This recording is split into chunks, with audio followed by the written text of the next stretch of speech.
Well, howdy out there. First, let me say I have a slight sore throat from smoking this electric cigarette. It seems like it irritated my throat. I was smoking it last night. Woke up with a sore throat. Maybe I was sucking battery juice. Who knows? I'm not going to use this thing anymore, that's for sure. But talking about products that don't work right, I paid $50 for this, and man, it's really hard to use. You know, you can't just get in there and start using it like you can most programs. Then there was the this electric shaver called Men's Collection, and it shaves all right if you got an hour to work with it. Comes with a charger and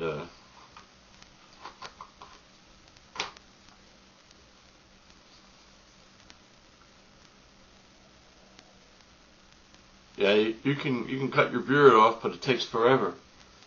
The only good part about it is that it has this ear and nose trimmer thing. That really works. That's good. But the shaver, I'll stick with the disposable razors and the cream and all that. I was watching THOM Hartmann today. Okay, so I went to Wikipedia, and they say that in America there are 363,486,000 gallons of gas sold a day.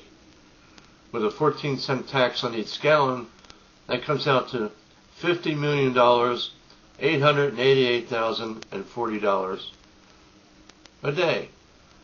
It's near $51 million a day.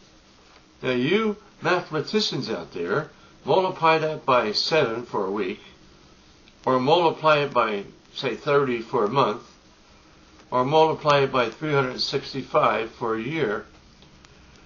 $51 million a day, and they're saying that we're broke?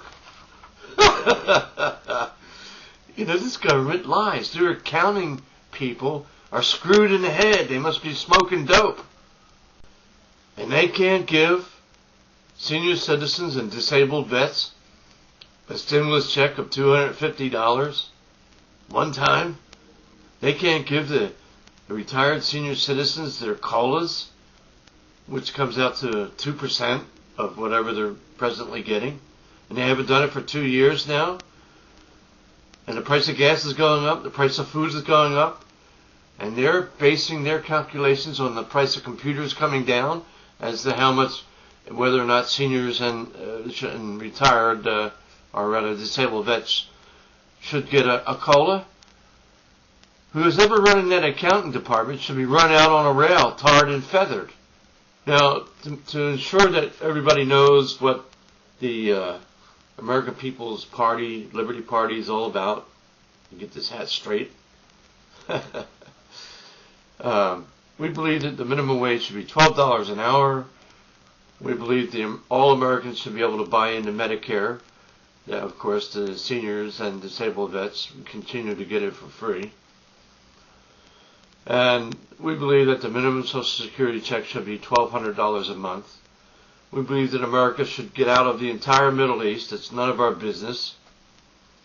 We believe that we should not be propping up dictators. We think that we should ask the people of Mexico if some of them states want to become territories of America. We also think that teen pregnancies, these girls who get pregnant, and the guys who cause it, are juvenile delinquents. They should be put in juvenile hall. And I have a suggestion. Right now we're in regular daylight time. You know, it's not savings time. But when it comes to the next time we move the clocks, we should only move them a half hour, and then never move them again. Just moving a clock up and back an hour twice a year is crazy.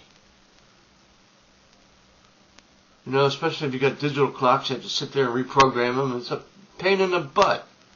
Now, I'd like to point out that it was heard today on the THOM HARTMANN program. By the way, he's got a new program coming out, or is out now, called The Big Picture. And you can see it, I think it's 6 o'clock at night. Some places it's 9 o'clock at night. But according to him, he's saying that employers are dropping health care and just paying the fine because the insurance companies have raised the rates too high. And that's why we say Medicare for everybody. End the confusion. Doctors will like it. And Medicare will pay 100% for whatever. I'd like to point out to you mathematicians that an American billion is not a million. It's only 1,000 million. So the deficit they claim in the trillions is based on a false assumption. So will some mathematician out there please calculate what our actual deficit is using, since they use 1,000 million as a billion, and then they go on to calculate trillions. That's crazy. So probably our deficit is only in the billions. And once again, we salute the people of Tunisia for their revolution, for their hoping that they'll get independence and start a democratic republic, a democracy, and hopefully they'll model their constitution after our constitution here in the United States. Therefore, Beijing, for the second time in 6 months, raised their minimum wage by 21% this week. 21%. All the minimum wage workers in Beijing got it, and across China the average is 20%. The last raise was a 20% raise in June. This one is a 21% raise. And why are they doing this? 2 reasons. One, they know that when the rich are super rich and the poor are super poor, that it is not good. It's politically not good, and this is a dictatorship. They don't want to have unrest. They don't want to have riots. They don't want to have another Tiananmen Square kind of thing. So they although that wasn't about economics, it was about freedom, arguably, but still they don't want it. So they want to keep people happy, which is arguably one of the functions of government. We were the first nation in the world to have the word happiness in our founding document, the Declaration of Independence, life, liberty, and the pursuit of happiness. Nobody ever put the word happiness in the founding document of a country in the history of the world.